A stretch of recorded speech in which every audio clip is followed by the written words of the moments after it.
Hi అండి, welcome back my channel. ఈరోజు మన వీడియోలో నోరూరించే చింతకాయ పచ్చడిని చూపిస్తానండి.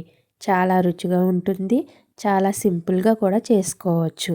చింతకాయ పచ్చడి ఇష్టం లేని వాళ్ళు కూడా ఇష్టంగా తింటారు. ఇలా చేసి పెడితే అంత టేస్ట్గా ఉంటుంది.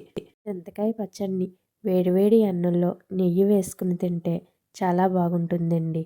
ఇంకా ఆలస్యం చేయకుండా రెసిపీలోకి వెళ్దాం. ఈ చింతకాయ పచ్చడికి నేను 200 గ్రాముల చింతకాయలను తీసుకుని శుభ్రంగా కడుక్కున్నానండి.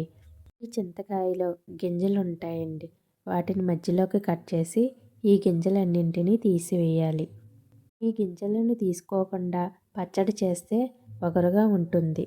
అదే లేతకాయలు అనుకోండి, గింజలను తీయక్కర్లేదు. నేను తీసుకున్న చింతకాయలన్నీ లేతగా ఉన్నాయండి.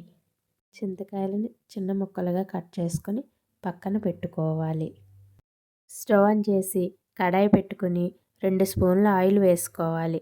ఆయిల్ వేడెక్కాక 1/2 టీ స్పూన్ మెంతులు, 1 స్పూన్ ఆవాలు వేసుకోవాలి. మంటను లో ఫ్లేమ్లో పెట్టుకుని వీటిని దోరగా వేయించుకోవాలి. ఈ చింతకాయ పచ్చడికి ఆవాలు మెంతులు వేసుకుంటే టేస్ట్ బాగుంటుందండి. ఇవి దోరగా వేగాక 10 ఎండుమిరపకాయలు వేసుకోవాలి. చింతకాయలు పుల్లగా ఉంటాయి కనుక కొంచెం ఎండుమిరపకాయలు ఎక్కువే పడతాయండి. ఎండుమిరపకాయలను కూడా దోరగా వేయించుకొని వీటిని చల్లారనివ్వాలి. ఇవి బాగా చల్లారిన తర్వాత ఒక మిక్సీ జార్లోకి వేసుకొని వీటిని మెత్తగా పొడి చేసుకోవాలి. ఇందులో మెంతులు వేసాం కనుక మెంతులు మెత్తగా పొడి చేసుకోవాలండి. చూడండి, ఇలా మిక్సీ పట్టుకున్నాక ఇప్పుడు ఇందులో చింతకాయలను వేసుకోవాలి. చింతకాయ పచ్చడిని ఎప్పుడు పచ్చి చింతకాయలతోనే చేస్తామండి. చింతకాయలను ఆయిల్లో వేయించవలసిన అవసరం లేదు.